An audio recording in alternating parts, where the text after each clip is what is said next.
పత్రిజీ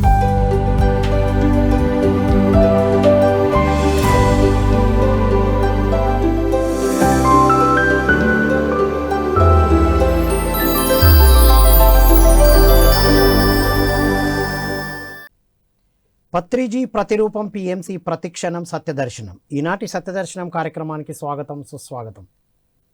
మనం సత్యంతో జీవించడం కోసం ఎన్నో అద్భుతమైన విషయాలు తెలుసుకుంటున్నాం. గత 9 ఎపిసోడ్లుగా హిమాలయన్ యోగి స్వామి రామ పుస్తకం ద్వారా అద్భుతమైన విషయాలు తెలుసుకుంటూ వచ్చాం.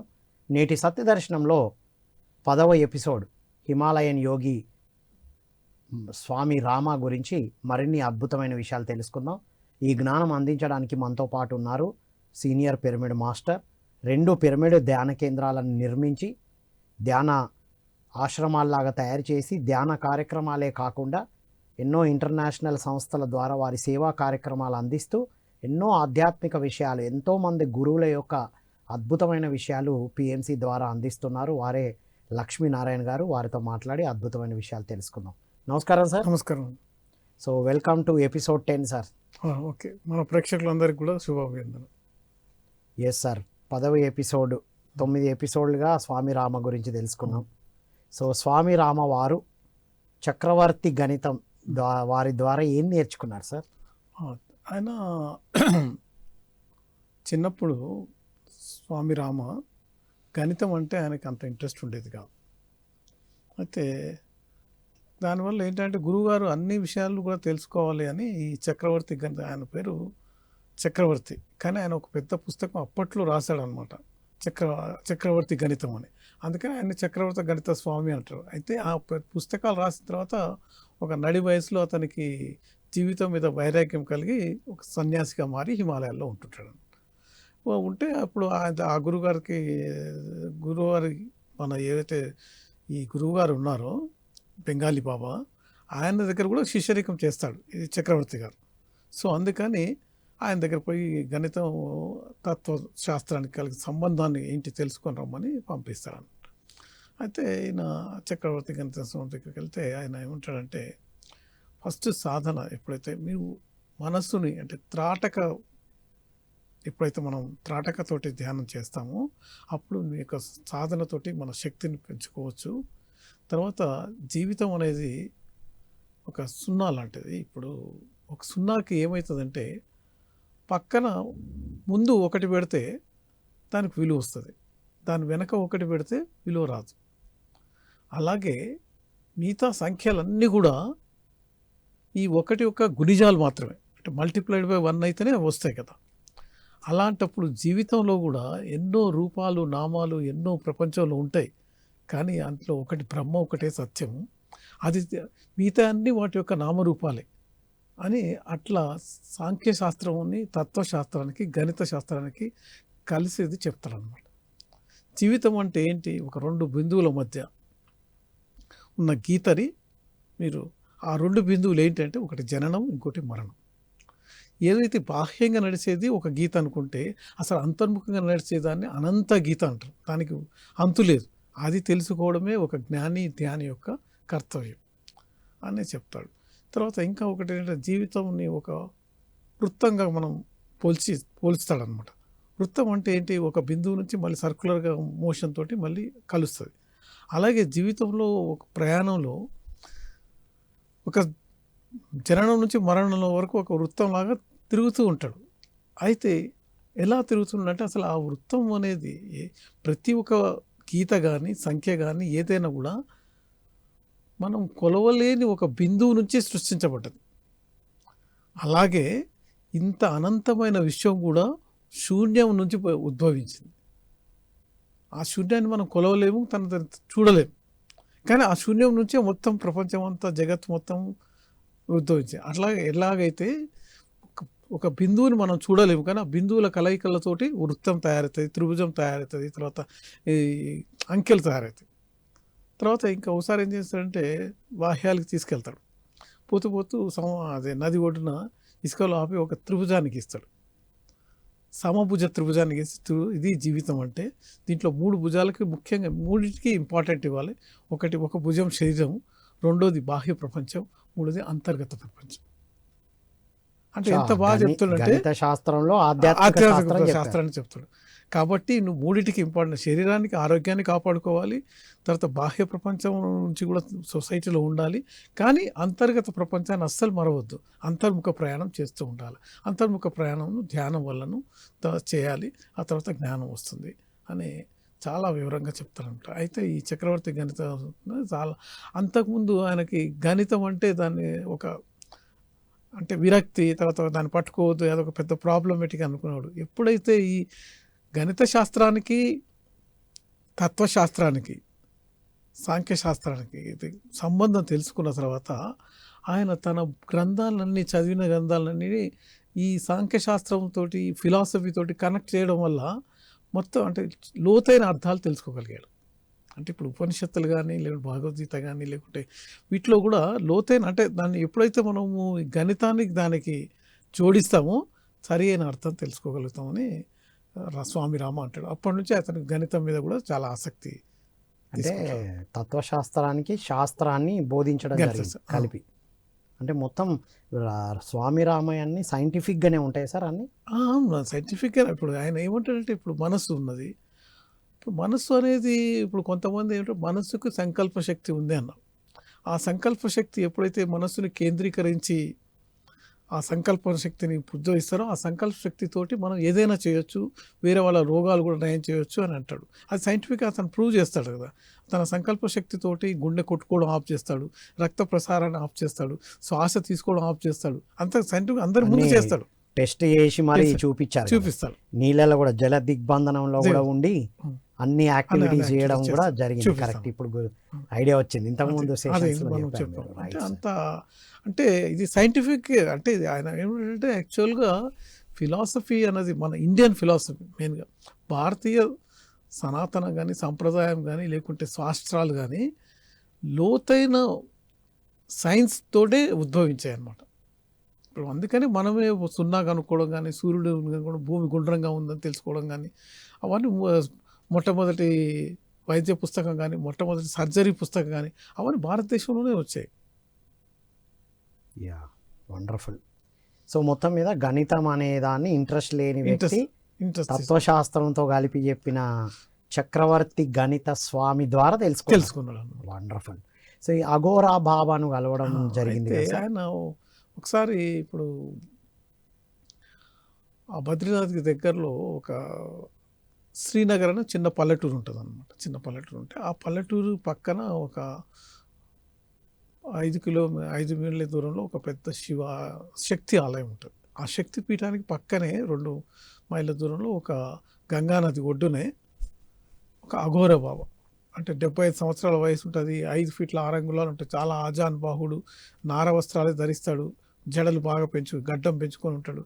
అతను చూస్తే అందరు భయపడి అసలు ఎవరు అతనితో మాట్లాడడానికి, ఎవరైనా మాట్లాడడానికి వస్తే కూడా వాళ్ళ మీద గులకరాలు వేస్తాడు, కోపం చేస్తాడు. అందుకని వారిని ఎవరు కలవడానికి ప్రయత్నం చేయరు. ఆయన ఒక గుహలో ఉంటాడు, అక్కడే ఉండి అక్కడే చేస్తుంటాడు. కానీ అఘోర అంటే శవాలను తీసుకొస్తారు, శవాల మీద పూజ చేస్తారు, శవాలను తింటారు అని ఒక అపోహ ఉంటుంది. సో ఈయన ఏమనుకుంటే అసలు అఘోర శాస్త్రం ఏంటి, అఘోర మార్గం అంటే ఏంటి, అఘోర బాబాలు ఏం చేస్తారు అని తెలుసుకోవాలని ఈయన గురువుగారి పర్మిషన్ తీసుకొని ఆ చిన్న శ్రీనగర్ పట్టణానికి వస్తాడు. వచ్చి అక్కడ ఎవరిని పడతాడు, నన్ను అఘోర బాబు దగ్గర తీసుకుంటాడు అని వాళ్ళు పారిపోతుంటారు. మేము తీసుకుపోము, అతను చాలా కోపిష్టి, మమ్మల్ని కొడతాడు. లాస్ట్లో ఒక పండితుడి దగ్గరికి వెళ్తాడు. ఆ పండితుడు ఈ స్వామి రామ యొక్క గురువు గారు అంటే చాలా అపారమైన భక్తి విశ్వాసం ఉంటుంది. అట్లా ఆయనకి ఈ స్వామి రామ గురించి కూడా తెలుసు అనమాట. తెలిస్తే అరే నేను అక్కడ పోతే చాలా కష్టం అంటే, లేదా నేను ఉన్నా కదా తీసుకెళ్తాను, మీకేం ఆపద కాకుండా నేను చూస్తాను అంటే సరే అని ఇద్దరు కలిసి చీకటి పడే వేళకి ఆ గుహ దగ్గరికి వెళ్ళిపోతారు. అప్పుడు ఆయన అఘోర బాబా ఏం చేస్తాడంటే గంగానది ఒడ్డున ఈ గుహకి మధ్యలో ఒక పెద్ద రాయి ఉంటే ఆ రాయి మీద కూర్చొని ఉంటాడు అనమాట. వీళ్ళు పోగానే రండి కూర్చోమని చెప్తాడు. చెప్పి ఇతని ఆ పండితుని గుర్తుపెడతాడు. ఓ పండితుడా, నువ్వు నా ముందు నాకు నమస్తే పెడుతున్నావు, వెనక నువ్వు నా గురించి చెడుగా ప్రచారం చేస్తున్నావు, అది చేస్తున్నావు, ఇది చేస్తున్నావు అని అంటున్నావు అని అంటున్నావు. అప్పటికే పండితుడు కొద్దిగా భయం పుట్టుకుంటుంది. ఆ తర్వాత చూడు, ఆ ఎదురుగా ఉన్న గంగానదిలో ఒక మంచినీళ్ళు తీసుకొని రాపో అని ఒక కుండ ఇస్తాడు. ఈయన భయంగా కుండ తీసుకొని మంచినీళ్ళు తీసుకొని వస్తాడు. తీసుకొని రాగానే అరే నీకు తెలియదు స్వామి రామకి ఆకలి అవుతుందని? ఆకలి అయితే అన్నం పెట్టాలి కదా. అది చూడు, ఆ ఎదురుగా నదిలో ఒక శవం తేలుతూ ఉంది. దాని దగ్గర పోయి దాని తొడ, ఆ శవం ఒక కాలు లెగ్ పీస్లు ఉంటాయి కదా, అవి కట్ చేసుకొని రా. మనిషి అనే వరకు చాలా భయపడి ఇట్లా కంగారుగా ఇట్లా వణికిపోతూ ఉంటాడు.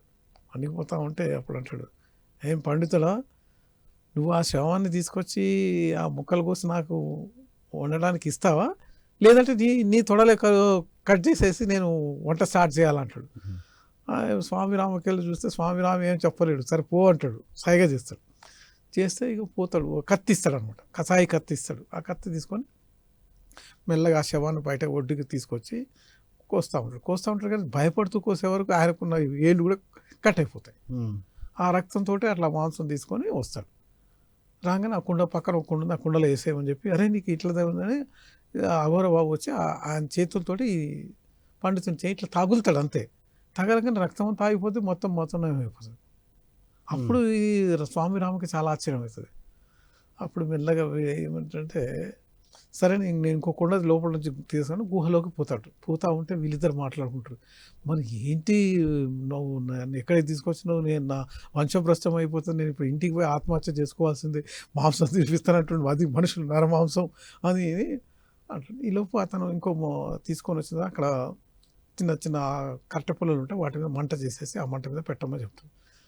ఏంటి మీరు ఏదో అనుకుంటారు, మీరు శాకాహారులు అని, శాకాహారం అంటే, అరే నేను కూడా శాకాహారనేనా, మీకు ఎందుకు అట్లా భయపడుతుంది అని అంటాడు. అది అసలు మాంసం దాంట్లో కుండలు వేసి ఇప్పుడు ఉడకబెడుతున్నాడు, మరి శాకాహారిని అంటున్నాడు.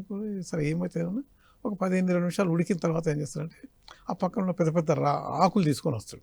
ఆకులు ఈ రాతి బండ పక్కన ఎక్కడైతే వీళ్ళు కూర్చున్నా కింద పరిచేసి, చలో ఇక్కడ దీని మీద నువ్వు వండిన వంట దీంట్లో పెట్టేసి తిందాము అంటాడు. వీళ్ళు చేతులు వణుకుతూ ఉంటాయి అనమాట. చేతులు వణుకుతూ ఉంటే పడితే నేను వంట అది వడ్డించు అనగానే చేతిలో ఇట్లా తీయంగానే దాంట్లో రసగుల్లాలు వస్తూ ఉంటాయి.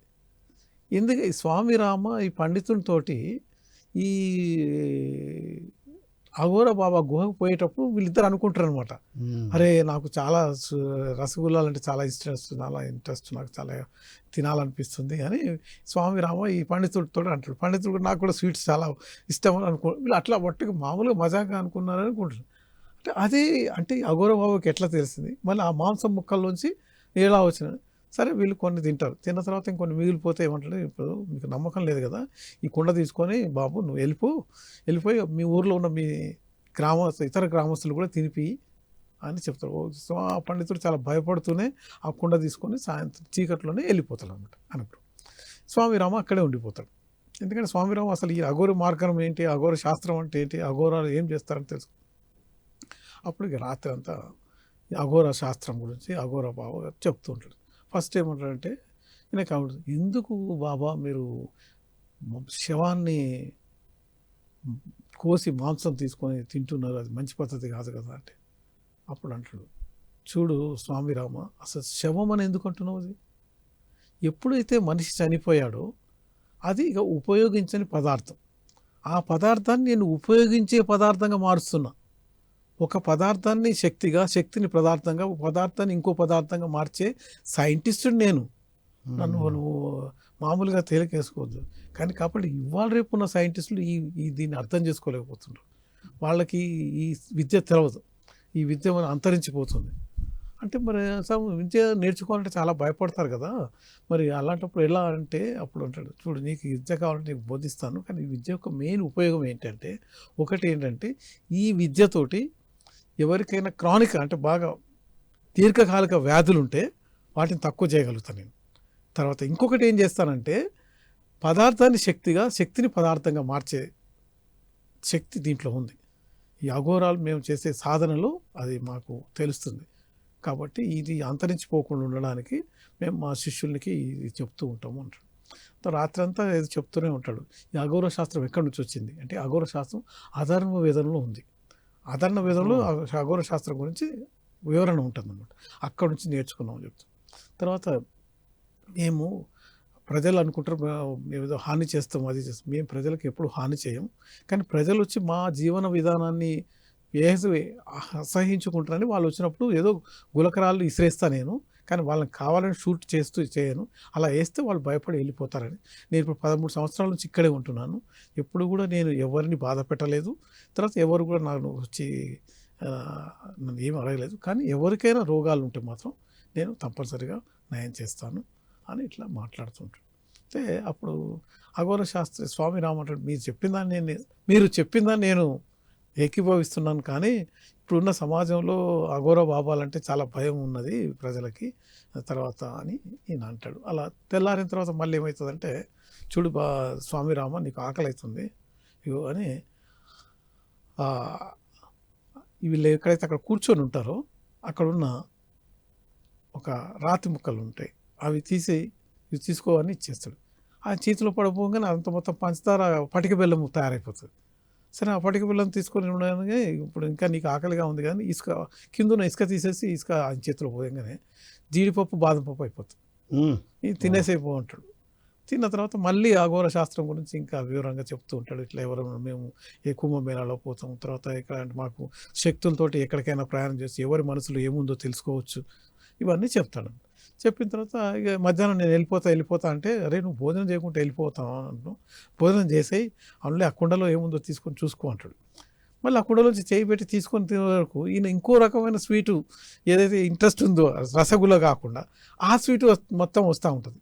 అది తిని మళ్ళీ ఈయన మెల్లగా అక్కడికి ప్రయాణమై తన గురుగారి దగ్గరికి వస్తాడు.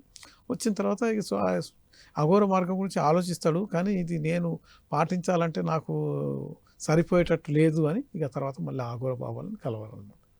అలాంటి ప్రయోగాలు ఏం చేయలేదు. కానీ అఘోర బాబా ఈయనకు చెప్తాడు అనమాట, పదార్థం నుంచి శక్తిని తయారు చేయడం, శక్తి నుంచి పదార్థం చేయడం, ఒక పదార్థం నుంచి ఇంకో పదార్థం చేయడం, అది ఏ పదార్థాన్ని అయినా ఇంకొక పదార్థంగా మార్చే ఒక అద్భుతమైన శక్తి. అది శక్తి. అఘోరాలంటే హింసిస్తారు, శవాలను తింటారు కాదు, శవాలను తినరు, దాన్ని ఎనర్జీని మార్చేస్తారు, వాళ్ళకి కావాల్సిన పదార్థాన్ని మార్చేస్తారు. అది వాహ్. సో అఘోరాలు అంటే ఉన్నటువంటి ఒక అపోహనే తీసేశారు స్వామి రామ గారు. Wonderful sir. ఈ మౌ పట్టణం గురించి దాని విషయాలు ఏంటి సార్? మౌ పట్టణం దగ్గర ఒక చిన్న పల్లెటూరు అనమాట. పల్లెటూరు దగ్గర వచ్చి ఈయన ఏం చేస్తాడంటే, స్వామి రామ కొన్ని రోజులు అక్కడ ఉందామని ఒక మామూలు చిన్న గది తీసుకొని ఆ గదిలో ఉంటూ ఉంటాడు. ఎప్పుడు ధ్యానం చేసుకుంటూ ఉంటాడు. అయితే ఈయన ఉన్న గదికి చాలా దగ్గరలోనే ఒక చాకలివాడు ఉంటాడు అనమాట. ఆ చాకలివాడికి ఒక గాడిద ఉంటుంది, భార్య ఉంటుంది, పిల్లలు లేరు. ఎప్పుడు గాడిద మీద బట్టలు తీసుకెళ్ళి ఉతికేయడం నది ఒడ్డున, తర్వాత మళ్ళీ తీసుకొచ్చి వాళ్ళకి ఇవ్వడం, ఇలా అతని జీవనం మంచి జరిగిపోతుంటుంది. ఒకసారి ఏమైందంటే ఆ గాడిద ఎటో తప్పిపోయింది, ఎంత ఎతికినా దొరకలేదు. ఆ గాడిద మీద అతనికి ఎంత ప్రేమ ఉంటుందంటే అపస్మారక స్థితిలో పోయి ఒక భంగిమలో ఇట్లా నిలబడి ఒంటి కాళ్ళ మీద నిలబడి అలాగే ఉండిపోతాడు.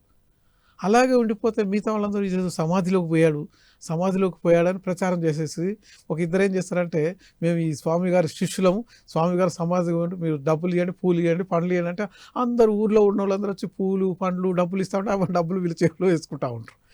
ఇలా 2 రోజులు అవుతా ఉన్నాయి. మొత్తం ఆ ఊరు పక్క ఊర్లన్నిటికీ ప్రచారం అయిపోయి జనాలు తండోపతండంగా వస్తున్నారు. ఆ ఇద్దరు శిష్యులు ఒకడు ఏం చేస్తారంటే, స్వామి రామగారు కూడా పెద్ద స్వామీజీ, ఇక్కడ ఈ స్వామీజీ కూడా చెప్తామని వచ్చి, స్వామి రామగారు గురువుగారు ఇక్కడ ఒక మా గురువుగారు పెద్ద సమాధిలోకి పోయి చాలా దీర్ఘంగా ధ్యానం చేస్తున్నారు, మీరు ఒకసారి చూడండి అంటాడు.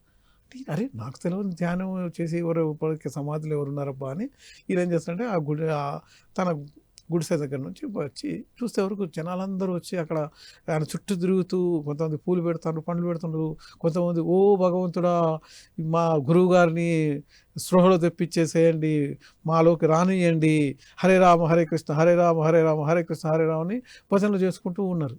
ఈయన ఆ ఇద్దరు కృష్ణులు అయితే, మా గురువు గారు సమాధిలో ఉన్నాడు, దీర్ఘ సమాధిలో ఉన్నాడు, మీరు కూడా కావాలంటే ఏంటంటే, అసలు ఈయనకి ఏమైంది అని నేను అడుగుతాను. అంటే ఏమి కాలేసం. అయితే ఈయన ఒకసారి కదలపడానికి చూస్తాడు, కదలడు మెదలడు, అదే భంగిమలో ఉన్నాడు. అయితే అప్పుడు ఈయనకి ఒక అనుమానం వస్తుంది, అరే ఇతనైతే ధ్యానంలో లేడు, కానీ ఇతని మనసు ఎంత ఇట్లా కేంద్రీకరించి ఉన్నది అంటే అప్పుడు అతనికి అర్థమవుతుంది, విచారము ధ్యానం ఒక రెండిటి యొక్క లక్షణాలు బాహ్య లక్షణాలు ఒకటే విధంగా ఉంటుంది. ఎవరైతే అతి విపరీతమైన బాధలో ఉండి దాని గురించి ఆలోచిస్తున్నప్పుడు మనస్సు కేంద్రీకరించేసి ఏకాగ్రతలో పోయి దాని గురించి ఆలోచిస్తుంటాడు. అలాంటప్పుడు అతనికి ఇంకా వేరే విషయాలు ఏమీ తెలియదు. అలాంటి స్థితిలో వీడు ఉన్నాడు అని ఆయన పక్కనే కూర్చొని ఉంటాడు. ఇప్పుడు వీళ్ళందరూ ఉంటారు. ఇప్పుడు స్వామి గారు బయటకు వచ్చే సమాధి నుంచి బయటకు రాగానే ఉపన్యాసాలు ఇస్తాడు, ధర్మబోధ చేస్తాడు, అది ఇదని వీళ్ళు ఈ ప్రచారం, ఎందుకంటే డబ్బులు తీసుకుంటూ ఉన్నారు కదా, అలా ప్రచారం చేస్తారు. పక్కనే స్వామిరామ కూర్చుంటారు. ఖచ్చితంగా 2 రోజులు అయిపోయిన తర్వాత ఆయనకి తెలివి వస్తుంది. అపస్మారక స్థితి నుంచి మామూలు స్థితికి రాగానే ఏమో చెప్తారు అనుకో, లేకుంటే భగవంతుడి గురించి ఏమో అనుకుంటారు, నాకు ఆడిదెక్కడుంది అని అంటుంటాడు.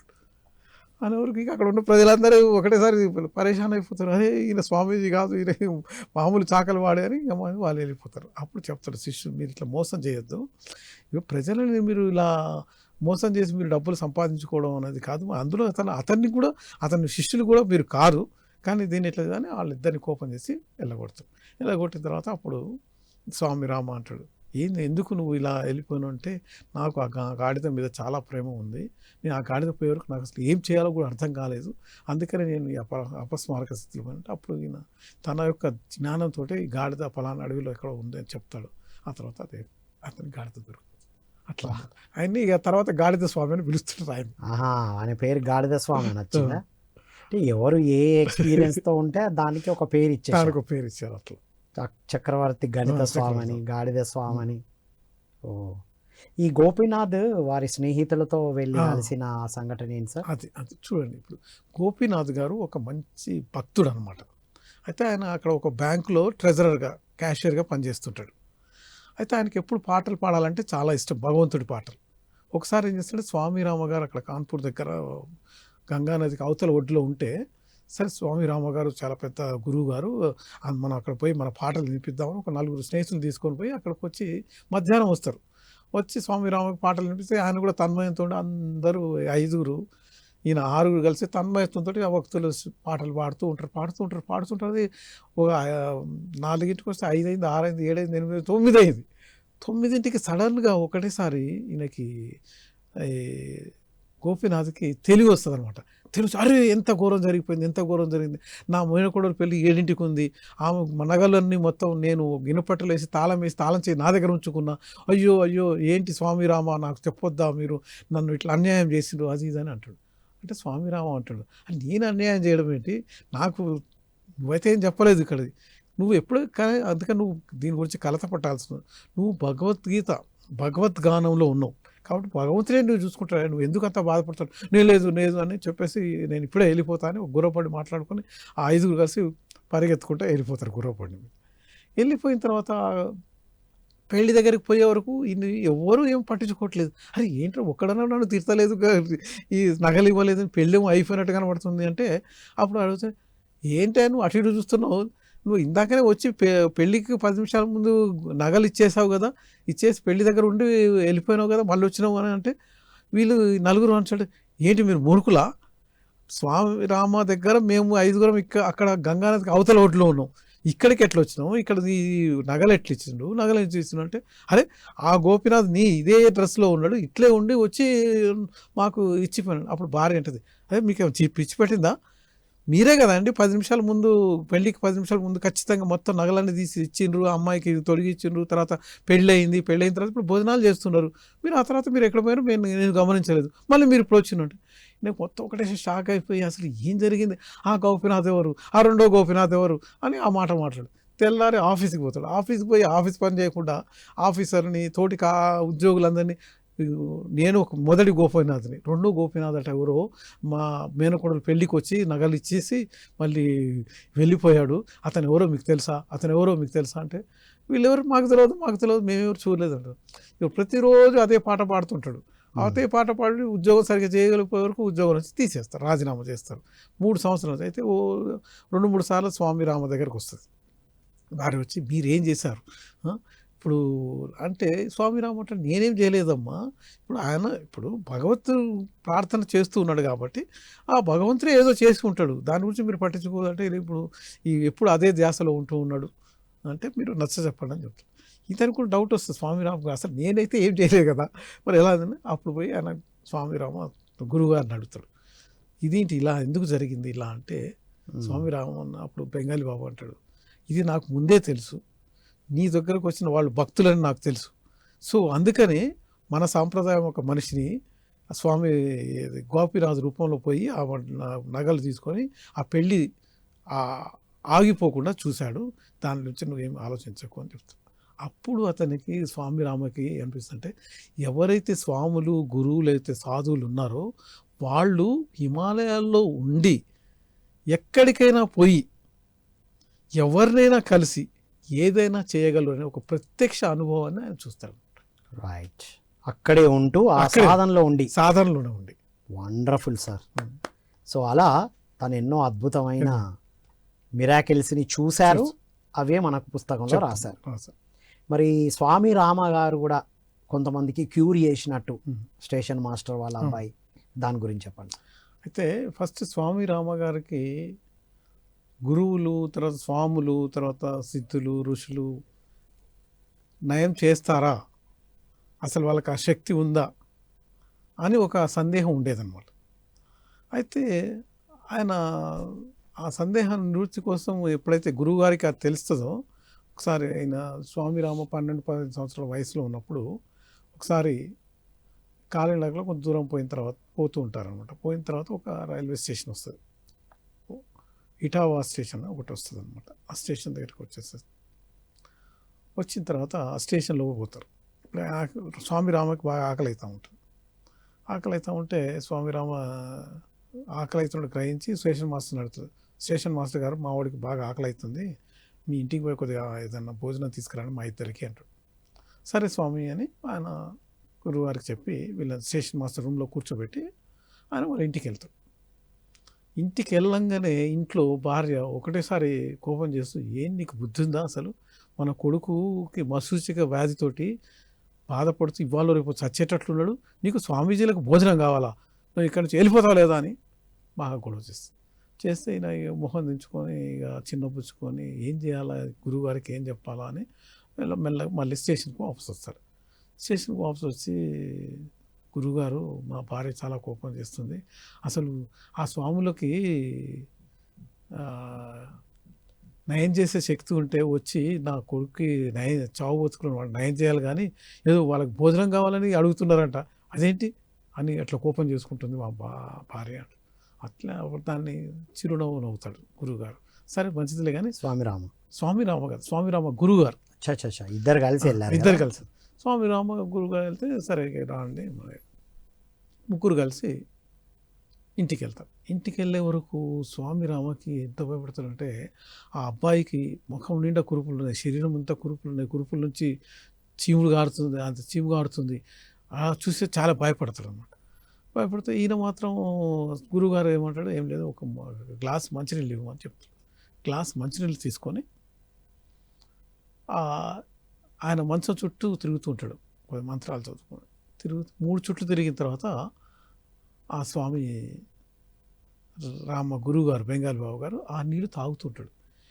ఎట్లయితే తాగుతూ ఉన్నాడో, ఆ తాగుతూ గుటకలు వేస్తూ ఉంటే ఈ అబ్బాయి మీద ఉన్న మొహం మీద ఉన్న మచ్చలు, తర్వాత మసూచిక మచ్చలు, తర్వాత శరీరం ఉందని టకటక వెళ్ళిపోతున్నాయి.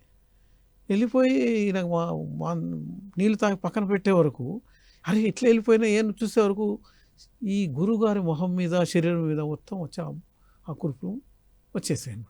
తనది తీసుకునే వరకు ఇప్పుడు ఈ స్వామిరామ అప్పుడు చాలా చిన్నగా ఉంటాడు, 12 నుంచి 15 సంవత్సరాలు. ఒకటే ఏడుపు మొదలు పెడతారు, గురువుగారు మీరు ఇట్లా ఎందుకు చేసినారు, మీ శరీరం అంతా ఖరాబ్ అయిపోయింది, మీరు ఇట్లా అట్లా అని అంటుంటే అప్పుడు గురువు అంటాడు, నాకేం కాదు, నువ్వు చూడమ్మా మీ అబ్బాయి పూర్తిగా నయమైపోయింది, మంచిగా చూసుకోండి అని చెప్పి ఆమెకు చెప్పేసేసి అక్కడి నుంచి బయటికి వెళ్ళి కొంచెం దూరం పోయిన తర్వాత ఒక రావి చెట్టు కింద కూర్చొని మళ్ళీ అక్కడ నుంచి మంత్రం చదివే వరకు ఆటోమేటిక్గా ఈ ఇనుకున్న పుండ్లన్నీ, తర్వాత మసూచిక మచ్చలన్నీ ఆ చెట్టుకు అంటుకుంటాయి. చెట్టుకు అంటుకున్న తర్వాత మళ్ళీ ఒక 10 నిమిషాల తర్వాత ఏం చేస్తారు, మళ్ళీ మంత్రం చదివే వరకు ఆ చెట్టు నుంచి అవి గాల్లోకి వెళ్ళిపోతాయి. అప్పుడు కానీ ఈ స్వామి రామ వచ్చి డైరెక్ట్గా గురువుగారిని కవలించుకొని ఒకటే ఏడవడం మొదలుపెడుతుంది, మీరు ఇట్లా అందరూ వేరే వాళ్ళకి నయం చేసి వాళ్ళ రోగాలు మీరు తీసుకోవద్దు అది అంటే. అరే ఒక ఋషి, ఒక సిద్ధ, ఒక వచ్చింది మనం సంకల్ప శక్తితోటి ఇతరులను నయం చేయడానికి, ఆ విద్యని కూడా నేర్పిస్తాను నేను అంటే. ఆ విద్య నేర్పించకముందు ఇది టెస్ట్ అనమాట. చేసిన అది తర్వాత పాసిబుల్ అని చెప్పడానికి. పరపడాలి.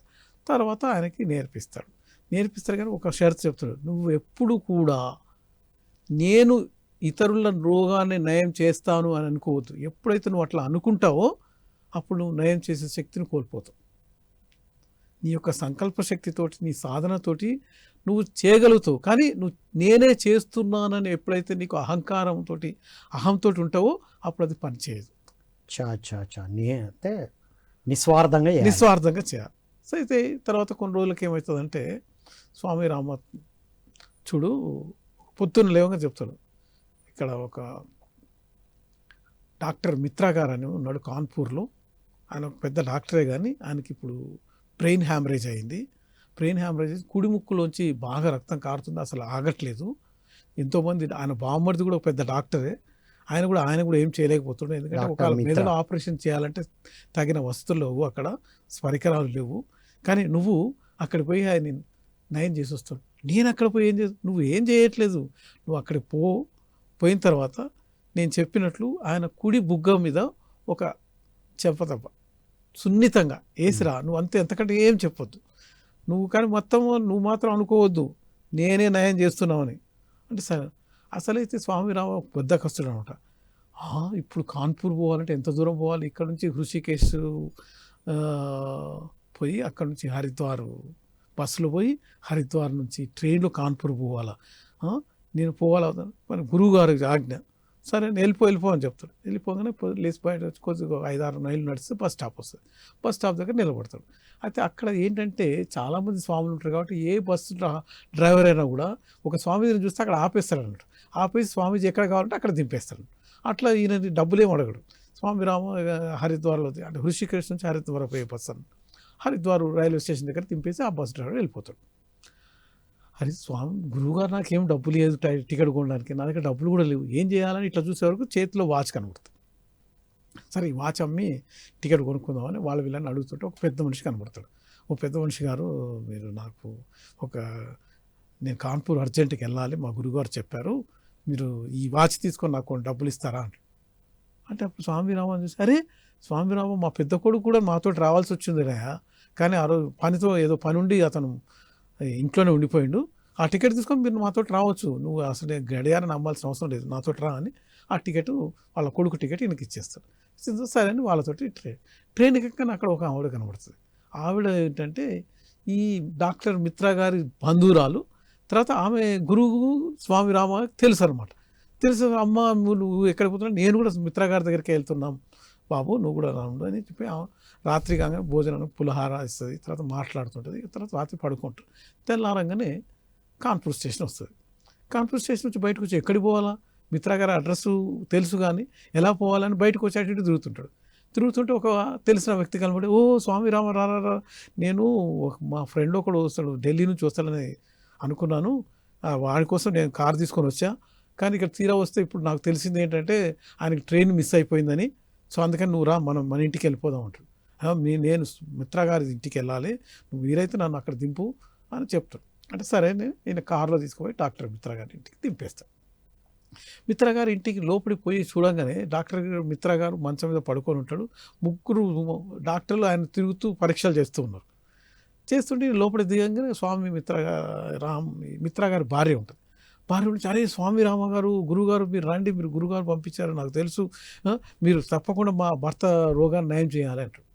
అంటే అమ్మా, నేను రోగం నయం చేయడానికి అయితే రాలేదు, గురువుగారు చెప్పారు డాక్టర్ మిత్రా గారిని ఒకసారి చూసి పొమ్మని, అందుకని నేను వచ్చాను.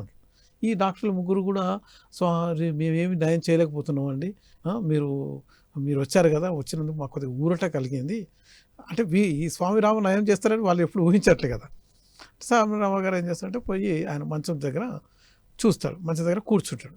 అయితే ఈ స్వామిరామ వచ్చింది డాక్టర్ మిత్రా గారు గుర్తుపట్టేసేసి, స్వామిరామ గురుగారు ఎలా ఉన్నారు, క్షేమంగా ఉన్నారా, ఆరోగ్యంగా ఉన్నారా అని అడుగుతాడు. కానీ ఆయన లేవలేకపోతుంటాడు అనమాట. నువ్వు అలాగే పడుకొని ఉండండి అని చెప్పి దగ్గరికి వచ్చేసేసి ఒకటి చెంపదెబ్బ కొడతాడు అనమాట. చెంపదెబ్బ కొట్టంగానే వీళ్ళందరూ స్టన్ అయిపోతారు, 3 డాక్టర్లు, ఈ భార్య కూడా. మళ్ళీ వచ్చి యథాలాపంగా వచ్చి మంచం పక్కన ఒక స్టూల్ మీద కూర్చున్న తర్వాత 2 నిమిషాలు 3 నిమిషాలు 5 నిమిషాలు కాగానే మొత్తము రక్త ప్రసారం ఏదైతే రక్తస్రావం ఆగిపోయింది. ఇంకో 5 నిమిషాలు కాగానే డాక్టర్ మిత్ర గారు లేచి కూర్చుంటాడు. వీళ్ళు ముగ్గురు డాక్టర్లకి పరేషాన్ అయిపోతారు. అయితే ఒక డాక్టర్ అంటాడు, లేదు ఇప్పుడు స్వామి రామ ఏం చేసిండో తెలుసా, చెంపదెబ్బ కొట్టంగానే లోపల ఉన్న రక్తనాళం ఏదైతే ఓపెన్ ఉందో అది బ్లాక్ అయిపోయింది, దాంతో రక్తం బ్లాక్ అయిపోయింది అని ప్రచారం చేయడం మొదలు పెడతాడు.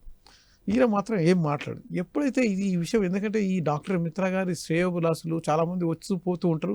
ఎప్పుడైతే డాక్టర్ మిత్ర గారికి ఈ స్వామి రామ గారు ఒక చెంపదెబ్బ కొట్టేసేసి నయం చేసిండు అని తెలవగానే రోగులందరూ డాక్టర్ మిత్ర గారి ఇంటికి రావడం మొదలుపెట్టింది. అరే ఎవరికి ఏం చేయగలుగుతాను నేను, గురువుగారు చెప్పని నేను ఎవరిని చేయగలను అటు ఇటు చేసి వెనక దర్వాజా నుంచి బయటికి పారిపోతాడు.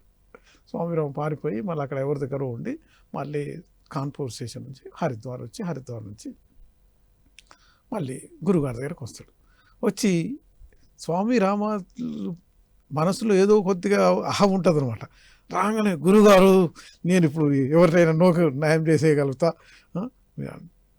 అదే ఒకటి నువ్వు వద్దన్నది. నువ్వు ఆ డాక్టర్ గారు ఏదో అనగానే డాక్టర్ గారు ఏమన్నాడు, నువ్వు కొట్టంగానే ఆ బ్లాక్ ఏదో అట్లాంటిది ఏం జరగలేదు, ఆ డాక్టర్ పరమ అజ్ఞాని, దీన్ని ఓన్లీ సంకల్ప శక్తితోటి నేను నీకు నేర్పించిన విద్యతోటి అయింది. కానీ ఎప్పుడైతే నువ్వు మళ్ళీ ఇది నేను నయం చేస్తున్నా అనుకోవద్దు. నీకు నేర్పించింది ఎందుకంటే ఎవరైనా ఆపదలో ఉంటే వాళ్ళకి నేను పోలేక నిన్ను పంపించి నీతో నయం చేపిద్దామని, నువ్వు అనవసరంగా అహం పెంచుకోవద్దు అని సున్నితంగా మందలిస్తాడు. ఆ తర్వాత చాలాసార్లు అర్ధరాత్రి ఎప్పుడు ఏ టైంలో కూడా కావాలంటే ఆ పలాని వాళ్ళ ఇంటికి పోయి ఈ పలాని వాళ్ళ ఇంటికి పోయి ఇలా చేయి అలా చేయి అని చెప్తే అట్లా నయం చేస్తుంటాడు. అప్పుడు ఆయనకి స్వామి రామకి నయం కడుతుంది. నేను సంకల్ప శక్తి అనేది ఇంత పని చేస్తుందా, ధ్యానంతో ఇంత పని చేయవచ్చా అని ఆయన తెలుసుకుంటాడు. తెలుసుకుని ఆ తర్వాత భవిష్యత్తు జీవితంలో ఎప్పుడైతే అమెరికాలో 15-20 సంవత్సరాలు ఉంటాడు కదా, అప్పుడు కూడా కొంతమందికి రోగాలు తన గురువు గారిని తలుచుకొని నయం చేస్తుంటాడు. Wonderful sir. అసలు ఇప్పుడు మనం సంకల్ప శక్తిని కేవలం ఆధ్యాత్మిక ఉన్నతికి వాడుతున్నాం. అంటే వాళ్ళు కూడా అప్పుడు తగ్గించింది కూడా వాళ్ళకు గురువులు అంటే ఒక ఆధ్యాత్మికత అంటే నమ్మకం కలిగించడం కోసమే. అంటే అది నాస్తికులను ఇటువైపు తీసుకురావాలి. అరే భగవత్ శక్తి ఒకటి ఉంది, మనకు అతీతమైన శక్తి ఉందనే ఒక నమ్మకాన్ని కలిగించారు వీళ్ళు. దీన్ని బట్టి అర్థమయ్యేది అది. స్వాములు అంత యోగులు ఎందుకు ఇది చేశారు అని ఆలోచిస్తే వాళ్ళకి ఆ నమ్మకం కలిగించడం కోసం. సో ఇప్పుడు మనం అది చేయడానికి లేదు ఇక. అంటే ఇప్పుడు కూడా అంటే ఎవరైతే అంటే తన యొక్క జీవితం యొక్క పరమార్థాన్ని తెలుసుకొని జీవితాన్ని మొత్తం కూడా ఈ ధ్యానానికి ధారపోసి ఆ ఏకీకృత అంటే ఏకాగ్రతతో అంత డీప్ సమాధిలోకి వెళ్ళగలిగితే సమాధి అంటే ఏంటంటే సంస్కృత అంటే శక్తిని జోడించడం అనమాట. అంటే తన ఏకాగ్రతతోటి, అంటే ఇక్కడ 2 ఉన్నాయి కదా, విచారం ఉన్నది, ధ్యానం ఉన్నది. ఆ ధ్యానంలో సంపూర్ణ ఏకాగ్రతతోటి ఎవరైతే ఉంటారో వాళ్ళు తన మనస్సుతోటి ఎన్నో అద్భుతాలు చేయగలుగుతారు అని వాళ్ళ గురువుగారు చెప్తారు అనమాట. Yes sir. ఈ మధ్యనే ఒక బుక్లో కూడా వచ్చింది మనకు, ధ్యాన జగత్తులోనే మన హ్యాండ్లో కూడా ఆ పవర్ ఉంటుందని, ప్రతి ఒక్కరిలో ఉంటుందట.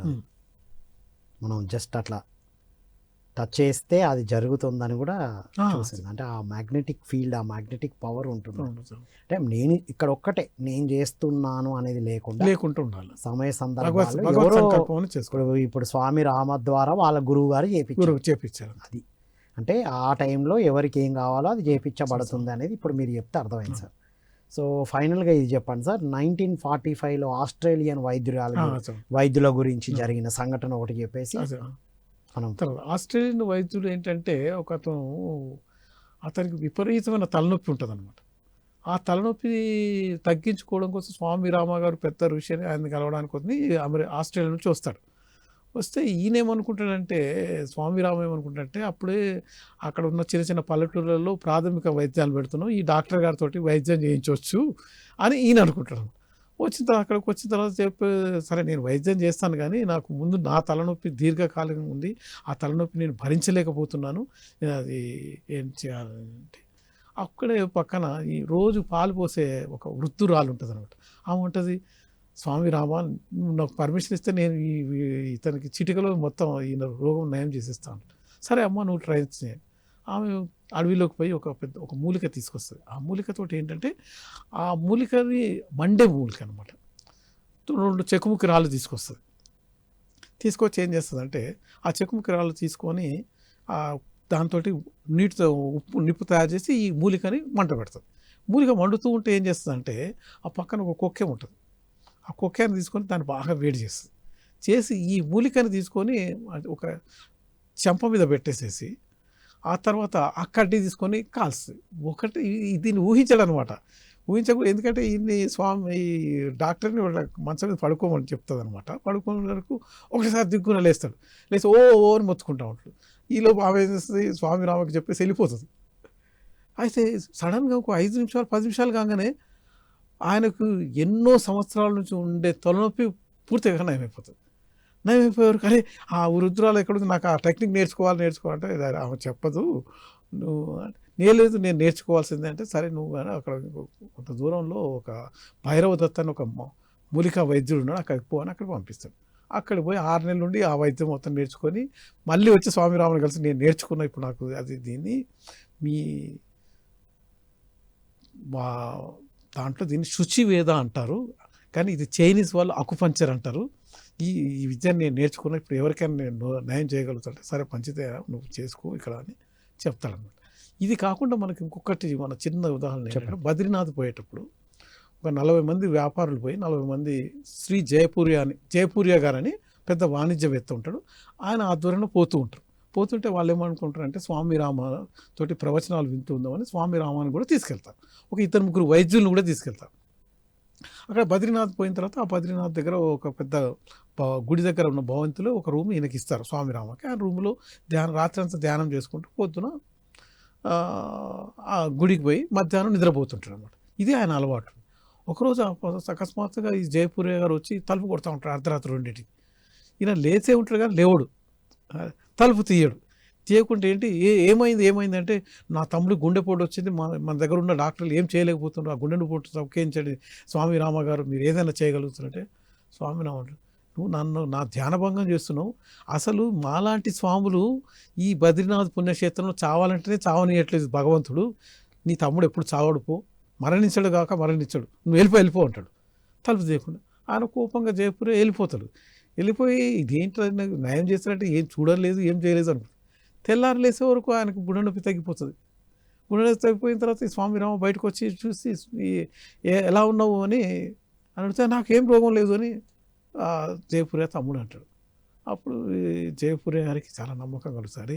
ఇట్లా తిట్టినా కూడా ఆ తిట్లతోటే నయమైపోయింది ఈయనకి అని అనుకుంటాడు. అలా జరిగిన తర్వాత మళ్ళీ 2-3 రోజుల తర్వాత ఏమవుతుందంటే డాక్టర్ శర్మ గారు ఒకసారి అర్జెంటుగా సాయంత్రం పూట ఇన్ని కలుస్తాడు. కలిసి స్వామి రామ నీకు ఈ జయపూర్య గారి భార్య తెలుసు కదా, ఆమె పెద్ద ఆమె నీకు సేవలు కూడా చేస్తున్నది కదా, ఆమెకి ఈరోజు పొద్దున్న నుంచి రక్త విరోచనాలు అయిపోయి మొత్తం డీలా పడిపోయింది, ఇప్పుడు అప్పుడు చనిపోయేటట్లుంది అంటాడు.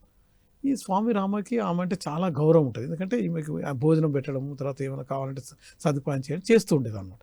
హరే అని ఆమెను చూడడానికి ఆమె రూమ్కి వెళ్తారు. అప్పటికే జనాలందరూ ఈమె పోతారని 2 కొడుకులు మంచం పక్కన కూర్చొని ఏడుస్తూ ఉంటారు. ఈ జయపూర్య పోయి ఒక వేరే రూమ్లో కూర్చొని ఎక్కి ఏడుస్తూ ఉంటారు, ఎందుకంటే ఆ భార్య మీద చాలా ప్రేమ ఉంటుంది. అరే ఏంటి అట్లా, ఈయన అక్కడ కూర్చునే వరకు ఒక యువస్వామి, ఈ స్వామి రామ యొక్క ఫ్రెండ్ అనమాట, స్నేహితుడు వచ్చేసి ఏంటి ఇక్కడ ఏం జరుగుతుంది, ఇంతమంది డాక్టర్లు ఉండి ఈ అమ్మని ఎందుకు కాపాడలేకపోతున్నారు, ఈ డాక్టర్లకి ఒక నయం చేయడం రాదా, మనుషులను చంపేస్తున్నారు అని. డాక్టర్లకు చాలా కోపం వచ్చి ఏంటి స్వామీజీ మమ్మల్ని తిడుతున్నారు, మీరున్నారు స్వామి రామ, మీ 2 స్వాములు కలిసి ఆయన నయం చేయండి కావాలంటే మేము చూస్తూ ఉంటాం అంటే ఆ స్వామి అంటాడు నేను నయం చేయమంటే చేస్తాను నేను అంటాడు. చేయండి అంటాడు. చేయండి అనగానే అప్పుడు స్వామి రామ వైపు చూస్తాడు అనమాట, ఏం చేయాలా అంటాడు. స్వామి రామ కూడా చేయండి అంటాడు. చేయండి అనగానే స్వామి రామ చెప్పగానే నాకు ఒక పువ్వు కావాలి ఎవరైనా ఇస్తారా అంటే అక్కడ భగవంతుడి గుడికి అందరు పోయే భక్తులు ఉంటారు కదా, ఒక ఆయన వచ్చి ఒక ఎర్ర గులాబీ పువ్వు ఇస్తాడు. ఆ పువ్వు తీసుకుంటాడు. పువ్వు తీసుకుని ఒక గ్లాసులో మంచినీళ్ళు తీసుకుంటాడు. తీసుకొని ఆ మంచం చుట్టూ తిరుగుతూ ఆ మంచినీళ్ళు రేకులో ఆ మంత్రాన్ని చదువుతుంటాడు. చేసి దాంట్లో కలిపి ఆ 3 చుట్టూ తిరిగిన తర్వాత ఏం చేస్తాడంటే అమ్మ లేవని ఆమె బలవంతంగా లేపి గుంజుతాడు అనమాట. ఆమె లేవలేకపోతుంటే గుంజేసేసి చెంపదెబ్బ వేసి ఆ తర్వాత మళ్ళీ ఆ మంచినీళ్ళు బలవంతంగా తాగిస్తాడు. ఆ నోరు కూడా కదలలేదు, ఓన్లీ పెదవులు కదులుతున్నా కానీ మాట్లాడలేకపోతుంది అనమాట. బలవంతంగా నోరు తాగిపించేసేసి మళ్ళీ ఆమెను పడుకోబెట్టేసేసి దుప్పటి కప్పేస్తాడు. దుప్పటి కప్పేసేసి ఏం చెప్తాడు, ఇప్పుడు ఆమె గాఢ నిద్రలో ఉంది, మీరు అందరూ బయటికి వెళ్ళిపోండి అంటారు. వీళ్ళందరూ బయటికి వెళ్ళిపోయిన తర్వాత ఒకడే ఉంటాడు కదా, గాఢ నిద్ర అంటే చనిపోయింది అన్నట్టు అర్థమయ్యా బాబు. అనే వరకు ఇక కొడుకులు ఇద్దరు ఏడవడం మొదలు పెడతారు, తమ్ముడు పెడతాడు, మిగతా బంధువులు ఉంటారు కదా, అరే ఏడుతూ ఎంతసేపు ఏడుస్తాం, ఇంకా శవత దహనానికి సంస్కారానికి కావాల్సిన ఏర్పాట్లు చేద్దామని ఏర్పాట్లు చేస్తూ ఉంటారు. అప్పుడు ఈ స్వామి రామ ఈ యువస్వామి ఇద్దరు కలిసి నవ్వుతారు అనమాట. అరే మేము గాఢ నిద్ర అంటే నిద్ర అని చెప్తే మీరు ఎట్లా అనుకుంటారు, ఏంటి స్వాములు మీరు ఎట్లా మమ్మల్ని పరిహాసం చేస్తున్నారు, గాఢ నిద్ర అంటే చనిపోవడమే. ఖచ్చితంగా ఒక అర్ధగంట కాగానే ఆ యువస్వామి అంటాడు భర్తని, ఈ జయపురి అంటాడు, మీరు పోయి ఇంట్లో పోయి లోపలికి పోయి మీరు మీ భార్యను ఎలా ఉందో చూసిరా అంటాడు. ఆయన భయపడుతూ చనిపోయే శవమై ఉంటుంది, లోడిపోయి చూస్తే ఆ మంచి కూర్చొని మంచం మీద కూర్చొని అరే రండి రండి అని మాట్లాడుతూ ఉంటుంది. ఒకటేసారి అయితే ఆశ్చర్యపోయి వచ్చి కొడుకుల్ని బంధువులందరినీ లోపలికి పిలుస్తారు అన్నమాట. పిలవగానే అందరూ అరే ఏంటి ఇది అంటే అప్పుడు స్వామి ఆ యువస్వామి అంటాడు కదా, ఇది మా సంకల్ప శక్తితో న్యాయం చేసామని చెప్పి వెళ్ళిపోతారు. Wonderful sir. అంటే స్వామి రామ డైరెక్ట్గా ఇన్వాల్వ్ అవ్వకుండా కూడా పక్కనున్న వాళ్ళ ద్వారా కూడా ఆ శక్తితో ఏపిచ్చారనేది అర్థమైంది సార్. So wonderful sir. ఫైనల్గా మీ సందేశం సార్. మన సందేశం ఏంటంటే ఇప్పుడు మన స్వామి రామ గురించి, స్వామి రామ యొక్క గురువు గారి గురించి, బెంగాలీ బాబు గురించి మనం తెలుసుకుని నేర్చుకున్నది ఏంటంటే, వాళ్ళు చిన్నప్పటి నుంచి ధ్యానం చేస్తూ ఉన్నారు. చిన్నప్పటి నుంచి ఎన్నో మన సనాతన గ్రంథాలని అంటే ఉపనిషత్తుల్ని, తర్వాత భగవద్గీతని, తర్వాత రామాయణం ఇవన్నిటిని శూన్యంగా చదివారు. చదివి పురాణాలని, వేదాంతాన్ని చదివారు. అంటే దాన్ని అంటే సత్సంగం చేశారు. అంటే మనం ఏదైతే మన పత్రిజీ గారు చెప్పినట్లు ధ్యానము, సత్సంగము, తర్వాత స్వాధ్యాయం, ఈ 3 చేసేయడం వల్ల వాళ్ళకి సంకల్ప శక్తి అనేది బాగా పెరిగింది. ఆ సంకల్ప శక్తిని మనం ఎప్పుడైనా కూడా చాలామంది సిద్ధులు ఏం చేస్తారు, మంత్రగాళ్ళలాగా వాటిని వేరే విధంగా ఉపయోగిస్తారు. అలాంటప్పుడు వాళ్ళ పవర్ తగ్గిపోతుంది. కానీ ఎవరైతే అసలైన ఋషులు మునులు ఉంటారో వాళ్ళు మంచి పనుల కోసం పనిచేస్తారు. ఈ ఉదాహరణకి మనం బుద్ధుడు చూస్తే, బుద్ధుడు ఇతరుల యొక్క దుఃఖం గురించి ఆలోచించాడు కాబట్టి బుద్ధుడయ్యాడు. తన దుఃఖం గురించి ఆలోచిస్తే అది విచారంగా ఉంటుంది. Wonderful sir. Thank you so much sir. నమస్తే. సో ఇది మిత్రులారా, విన్నాం కదా స్వామి రామ వారి గురించి. గణితం అంటే భయం ఉన్న వ్యక్తి, గణితము తత్వశాస్త్రము కలిపి బోధించిన చక్రవర్తి గణితం ఆ స్వామి వారి ద్వారా అద్భుతంగా గణితాన్ని కూడా తెలుసుకొని అన్ని శాస్త్రాలను అనువదించారు. తర్వాత వారి గురువు గారు అందించినటువంటి ఈ సంకల్ప శక్తితో క్యూర్ చేయడం కూడా నేర్చుకున్నారు. ఇవన్నీ అప్పుడు ఎందుకు చేశారు అంటే, వారందరికీ ఒక అతీతమైన శక్తి ఉంది, భగవత్ శక్తి ఉంది, అన్నిటికన్నా గొప్ప శక్తి ఒకటి ఉందనే ఒక నమ్మకం కలిగించడానికి ఆనాటి రోజుల్లో ఇచ్చారు. ఇప్పుడు అంటే ఓవరాల్గా తెలుసుకున్నది ఏంటంటే, ధ్యానము, స్వాధ్యాయము, సజ్జన సాంగత్యం, గురు సాంగత్యంతో ఎన్నో అద్భుతమైన విషయాలు మనం నేర్చుకుంటాము. ఆ నేర్చుకున్నది మనం ఎదుటి వాళ్ళ ఆధ్యాత్మిక ఉన్నతికి, మన ఆధ్యాత్మిక ఉన్నతి కోసం ఉపయోగించాలనేదే ఓవరాల్గా తెలుసుకున్నాం. ఇది ఈనాటి ఎపిసోడ్ 10. మరొక ఎపిసోడ్లో మళ్ళీ కలుద్దాం. అంతవరకు సెలవు. Thank you all. నమస్కారం.